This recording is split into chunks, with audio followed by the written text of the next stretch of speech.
And thus begins the events where tragedy happens. Sort of. It hasn't quite happened yet. We're still a kid, so not every event has been set into place yet. But we do realize that our dreams that we have been having, or rather our nightmares, I should say, are becoming a reality, as Zelda and Impa escape the castle, just like in our nightmare. And yeah, that was real smart to almost trample Link right there. And just pretty much like anyone else says, she has one hell of a throwing arm. People say all the time that Zelda should be a football player because of that scene right there, with her pitching the ocarina. And hello, greasy hair. Looks like Jello. Seriously, if you look at Ganondorf's hair, it's so squishy looking. I don't know how to describe it. And I've seen somewhere before that he totally looks like Obama, and it's well, yeah, actually, he kind of does. Because I had to look at it for a second. There's something about the ears that stick out that just makes him kind of look like that. I see where they're coming from, though. Even right now as I'm looking at him. And it's not just because he's olive. He's not even really black. He's just more of an olive-colored skin. The Gerudo definitely have a unique skin color. I will say that. It's because it's not really black. It's just olive-looking. I guess it's supposed to be Asian-based in a sense, because most people from Asian countries usually are of a dark brown, or not dark brown, oh, what do you call it? They just have that olive brown skin, basically. I guess that's what I'm trying to say. Oh, but enough about skin. Let's go ahead and grab the ocarina. Oh, and the other thing I was going to say, too, is, with that smooshy hair of Ganondorf's, it kind of reminds me of Professor Snape from Harry Potter, in a sense, too. From the movies, not so much the books. Because of the amount of grease that it looks like he has in his hair. And Zelda telepathically communicates with us to tell us that she can no longer be with us. This was kind of sad as a kid, when I seen this scene, and it's Zelda's leaving. It's I'll probably never see her again. Only to realize that that's actually not true. You see her much sooner than you think.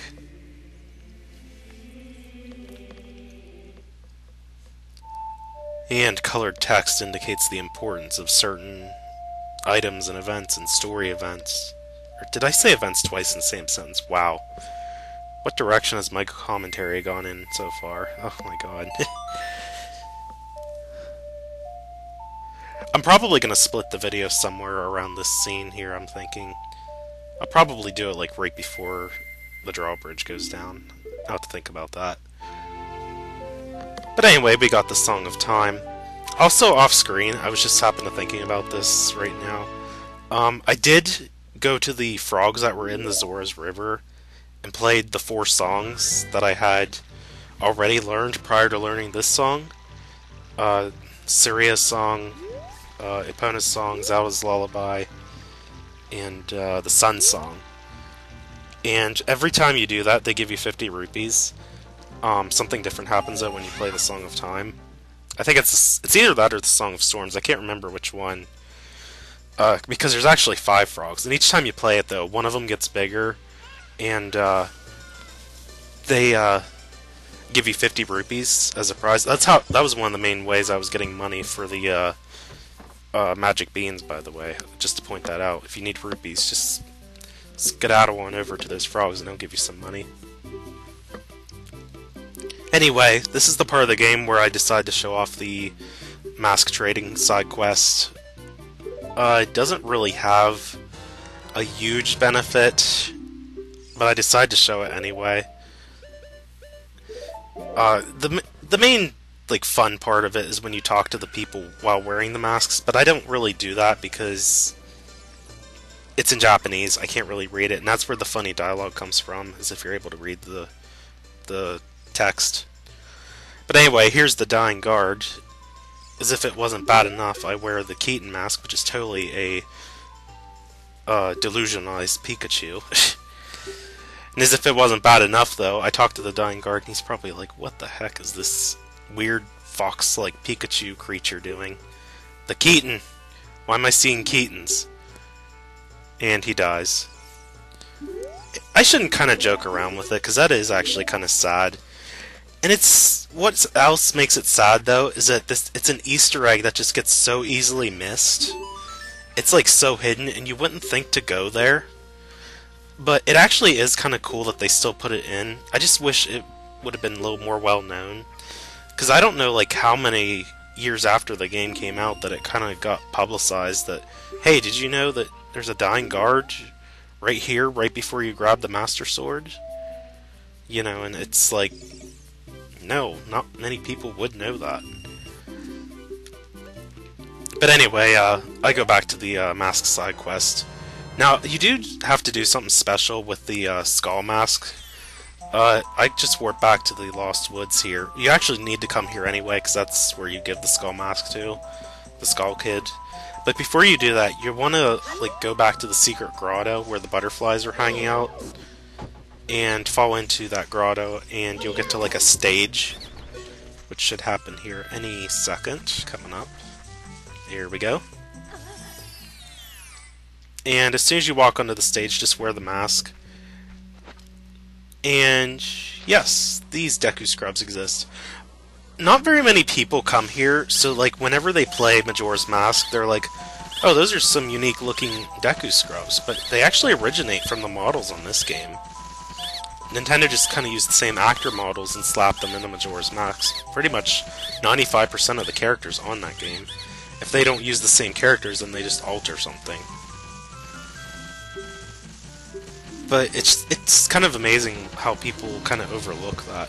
But the reason you want to come here is if you want to get the Deku Stick. What kind of a word is that? Deku Stick upgrade.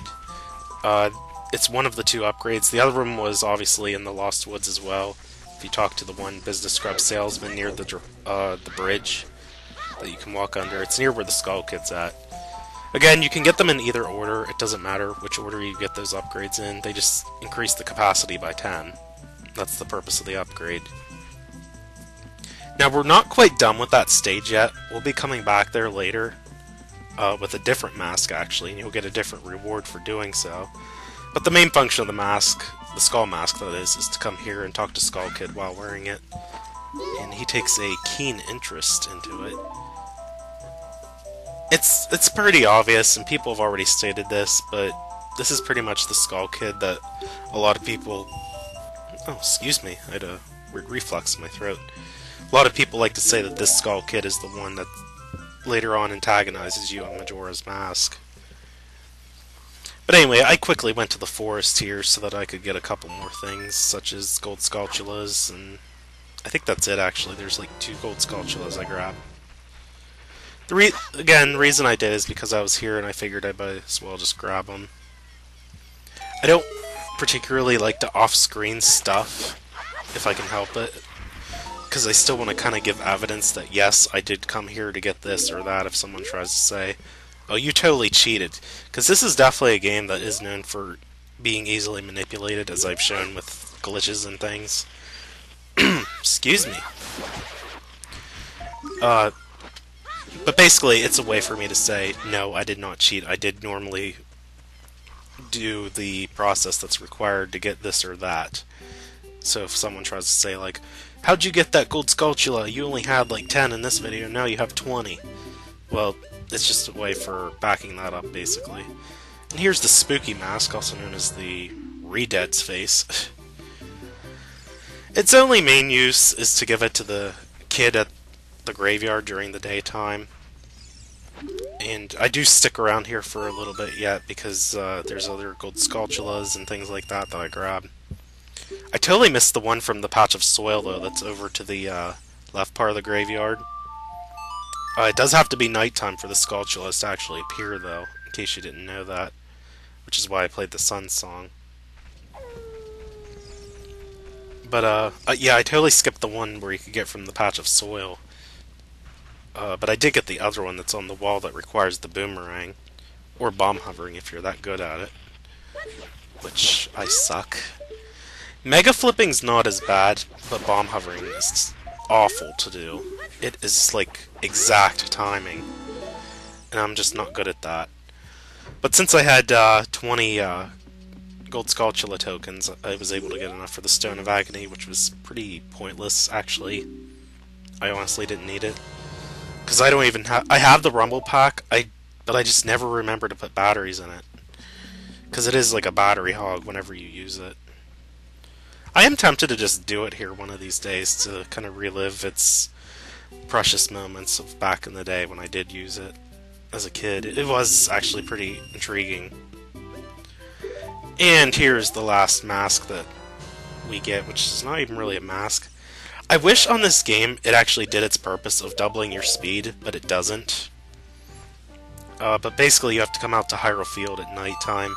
Now the good thing about the bunny hood, though, is that it keeps the Style Childs from coming out while you're wearing it. So if you're on Hyrule Field and you wear this mask, the bunny hood, you don't have to face any Style Childs. I do find him pretty quickly, the running man, who's also used as the postman in Majora's Mask, the same model at least. He doesn't talk to you right away, though. You have to wait till he like sits down and rests. I don't know why that is. It's so weird. I guess because he's like practicing a jogging time. I don't know. I think someone glitched it out before, like, where as an adult you can actually race him, but it's so freaking pointless because he doesn't give you anything that I'm aware of. Now, I might be wrong, but yeah, the moment you get rid of the bunny hood, the Style Childs pretty much appear. And screw the postman, or the running man, I mean. But that was the last mask that you needed to lend out and pay back, so as soon as you do that, you have access to the Mask of Truth, which has its uses the first times you play this game, but after that you just like, screw it, we don't need this mask. It does have one other use, though, which is what I was about to show here, or which I'm about to show, which is... Listen to my grammar, it's so bad right now. And yeah, by getting the Mask of Truth, you can get the Gerudo Mask, the Zora's Mask, and the Goron Mask, respectively. If you want to use them for funny dialogue. Again, since I'm playing Japanese version, it's kind of pointless. But if you go back to the forest stage with the Mask of Truth, they're all intrigued by the Mask of Truth that you're wearing. I don't know why they're so shy about it, but if you talk to their leader, he or she gives you the last upgrade you can get from the forest, and it's actually pointless. It's another upgrade for the Deku Nuts so that you can carry 40. Again, I'm just showing that it exists, but if you have any version of Ocarina of Time prior to the 3DS version, there is a weird bug in the programming where if you do the main trading side quest for the big Goron sword, there's actually a point if you trigger... I'm trying to remember. Oh, I remember now. If you do that big Goron side quest and you trade the Poacher's Saw in the forest, it actually prevents you from getting that upgrade with the Mask of Truth. I don't know why that is. Or, actually, I do know why. Pardon me. That's just, it's routine for me to say. I don't know why sometimes. It's weird. But I actually do know why.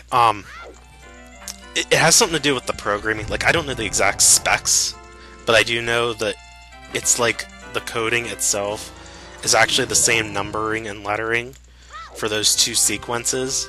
So whenever you get the Poacher's Saw, the game acts like you already got the Deku Nut upgrade from the forest because they share the same coding formulas. It's really weird. And it's not really like a big of a deal because, I mean, it's Deku Nuts. It's a pointless upgrade, really. But it is interesting to point out how it was like a slacking in programming for something like that to happen. Again, though, the 3DS version does fix this. And here, I talked over the whole thing pretty much, but I went to the treasure chest minigame that you can play at nighttime, and you can pretty much cheat at it if you use the Lens of Truth. It's kind of implied that you should use it, actually, because it says on the sign outside, no glasses allowed. But moving on, that was pretty much the last thing I needed to do that involved all the extra stuff that I could do as Child Link. So I decided to go to the Temple of Time. If I'm not mistaken, I have a weird cut coming up here. And the reason I had to cut was because I actually saved like a duplicate. I copied my save file so that I could try out this. Yeah, there's the cut. I don't think it affected anything really, and I should have just cut to the point where I don't like show all of the attempts here. But I'm going to show you like how frustrating this glitch can get, though. So I figured I'd let it all in. I thought about cutting some of it. But yeah, like I'm zooming in here, you can see like the door does have a small slit where you can see into the room where the Master Sword is at. So early on in the game, you can technically see what's inside the Door of Time. But yeah, I do give this quite a few honest attempts as far as getting this glitch to work. And no matter how hard I tried, I just could not get it to work. Like I said, off screen, I actually did like get through the side of the door, but then I fell immediately into like an abyss, and it spit me back out at the entrance to the Temple of Time. So I kind of had like a little bit of excitement that I was able to get that far with the glitch. I just wish I could have had it on screen, or even do the glitch itself, but it's so freaking difficult. And I don't even know that I'm actually doing some of these steps right, because it has, like, when I looked up the steps for this glitch, it has like 7 or 8 steps altogether as far as what you do. I think I am getting the lining up correctly, I'm just not doing the jumps in a correct order. Because I think you're supposed to like backflip, do a side hop, and I think a side roll. Actually, no, you're supposed to do a side roll, if I'm not mistaken. Because if you do it just right, you can actually roll sideways. For some reason, as soon as you do a backflip and then you do like a forward roll, you don't actually roll forward, you roll sideways, and I don't know why that is. Again, just something that the game like can't pick up fast enough, I guess, so it figures that you're still looking a certain direction. I don't know. It's weird. But as you can see, to no avail, I'm not getting through this door. And I show my frustration quite indignantly, if that adjective even made any sense. So I just played the Song of Time so that I can just cut right to the chase and get through and get that sword. I tried, guys. I seriously did. I'm sorry if you hear the rustling right now. I'm kind of like scooching around on the floor here. I had to adjust my beanbag. And I actually found out, apparently beanbags are the chair of choice for some Let's Players, because there's other LPers I know who said that they use beanbags as well. It's pretty cool, though. I use beanbags personally because they're comfortable. It's a lot better than just sitting in a chair or like sitting on the floor directly itself.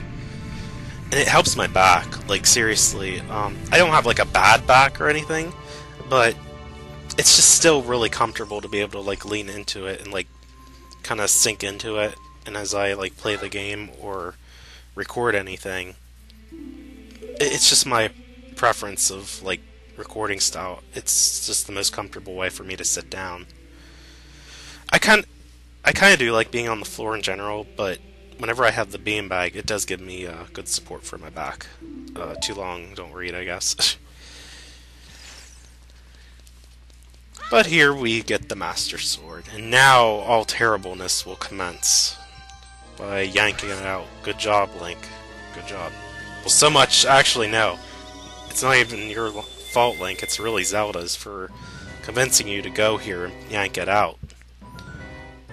And now you allow Ganondorf to come in and enter the Sacred Realm. What have you done, Zelda? You have caused a massive split in the Zelda timeline. As everyone knows, thanks to our Historia. Like, seriously, when that book first came out in Japan, people were just so obsessed with the timeline. It was crazy. Because they got it, like, translated, like, literally, I think it was only, like, a day, and it was already translated. Like, someone had already discovered what it says in Japanese and translated it to English. But anyway, here we are at the Chamber of the Sages. For the first time of what will probably be several times. Actually, it will be. We'll be in this room a lot. There's definitely no doubting that. And hello, Rauru, who's also Kapora Jabora. You're no longer an owl. I like look at it. Is it just the fact that he's old, or what? I don't like see much resemblance of him and Kapora Jabora. Maybe it's something to do with the coloring. I don't know. But Navi's all shocked. Cannot believe that we've grown up. It is weird, like, what Navi would probably be thinking at that moment. Because even, like, she says, like, if you play it in English, she's like, have 7 years really gone by? It brings up a lot of questions. Like, what really happened in between? Like, now and then? Like, somebody had to clothe Link, and someone had to take care of him. And it does imply that Rauru did odd things in that period of 7 years. Okay, I think I'll shut up about that. But anyway, it still is odd, like, how 7 years to Link and Navi, it's like a snap. But if you think about it, like, how does 7 years just, like, fly by in a flash? It just doesn't make sense. So many questions. And they actually, I really would have liked to seen if this place was an actual, like, dungeon/temple. Because apparently there was supposed to be a light temple, but the game was kind of, like, being rushed as it was at the time. And they had to get the final product eventually, because I think Ocarina of Time actually did get delayed, at least once, if not twice. I know Twilight Princess got delayed twice, because it was supposed to come out, I think it was December 2005, and then it was supposed to come out April 2006, and then they delayed it yet again to the holiday season of 2006 when the Wii came out, and then they made a Wii port, basically. In reality, you know, I acknowledge that there is a Wii version of Twilight Princess, but in all honesty, Twilight Princess is specifically a GameCube game. I'm not really a fan of the Wii version, despite the fact that there are some unique glitches in the Wii version. But that's another topic for another day. Here we got the tranny. How do you describe Sheik? Seriously.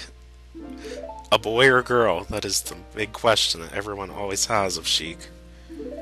Now in the 3DS version, they do make Sheik's, like, build, if that makes any sense, like, the model, the actor model, it's more feminine, I guess to imply that Sheik is supposed to be Zelda. But I do like in the original, like, 64 versions, and even, like, the GameCube and the VC versions, how Sheik kind of does have that mysterious nature to him/her. Because you don't know, like, is it supposed to be a guy or a girl? Like, even right now. That is kind of neat how that aspect comes into play, because it does add more to the mystery. Unfortunately, it's not a big mystery anymore today, because people nowadays know who Sheik is. And even if they haven't played the Zelda games, the Smash Brothers series kind of spoiled that as well.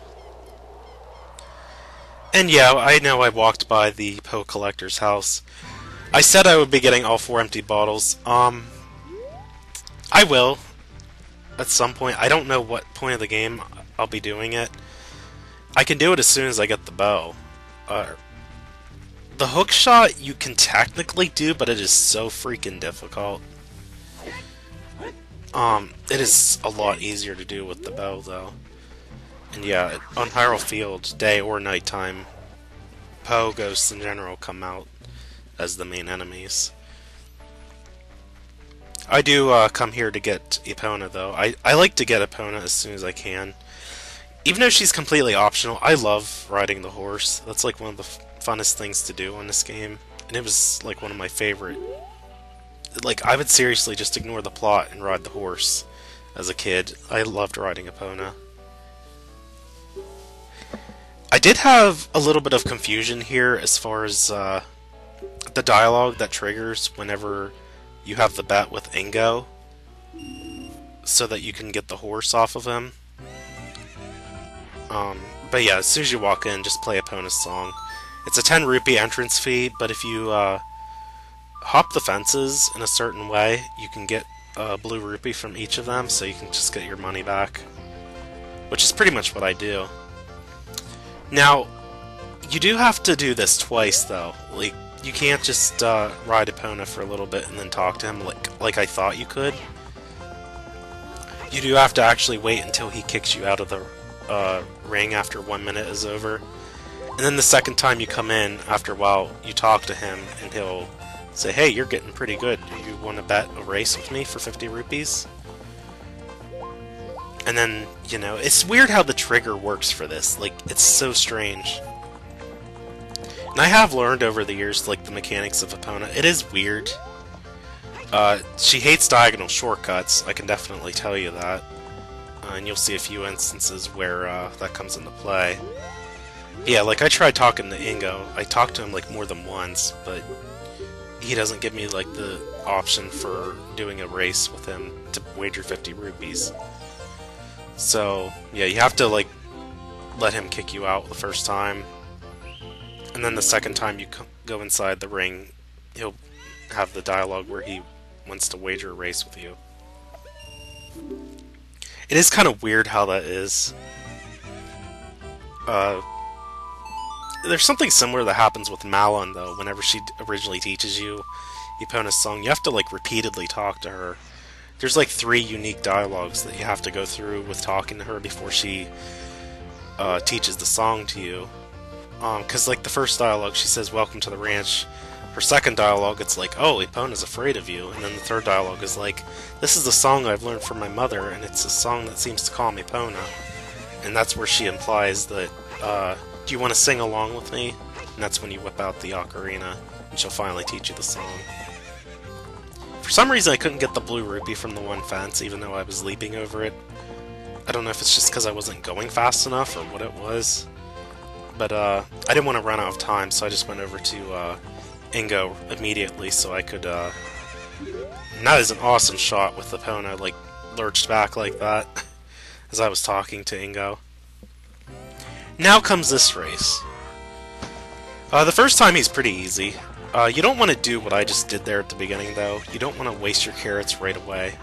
You want to save them for where you can pass him right there, and then as soon as you pass him, you should be fine with getting ahead of him and win the race easily. Now, I don't know if he actually takes your money, because it's required 50 rupees to place a wager, but I don't know if he, like, returns it back to you, or if he actually does keep it. I didn't catch... It looks like he does keep it, but I could be mistaken by that. I'm not sure, actually. But the second time, he'll actually let you keep the horse if you beat him. And that's what's important about this, and that's how you can keep Epona. Now, this race is trickier. It's possible to pass him right there, but he gets significantly faster for this race. You want to wait till you're about at the halfway point. And I did get a little lucky here. I just let some of my carrots refill. And right here is where I pass him at. And that's probably where most people are going to want to pass him at. As you can see, I kind of like narrowly won that. He definitely is more difficult. You want to try to nudge it where you like stand in front of his horse so that you can kind of block him from passing you. But naturally, he's upset that he lost, so he just locks you in. I guess 7 years later, since Ganondorf has control over Hyrule, anything goes as far as people committing crimes such as kidnapping or abuse. I don't know how to describe it. For some reason, though, Epona wouldn't leap the fence right there, so I had to do like a run around It actually took me quite a few tries. I should have just cut this out. But alas, I left it in to show that, you know, how weird Epona can get. But yeah, like right there, I kind of like did a diagonal approach to the fence. As I said earlier, I discourage anyone from like doing diagonal shortcuts with Epona because she does things like that. But for some reason, this worked. I still got over because I guess I was lined up in enough of an angle so that Epona could leap that jump. But yay, we got our horse! Yay! It'll definitely make traveling Harrow Field a lot faster.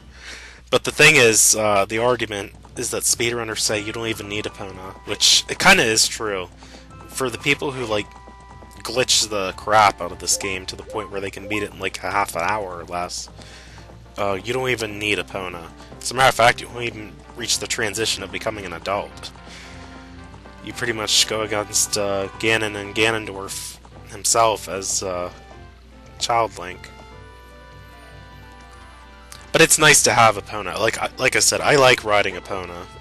It's fun to use her. That's why I like to get her out of the ranch. And I've never really noticed it till recently, but Kakariko Village does have a unique soundtrack if you come into it as an adult. The instrumentation changes a little bit.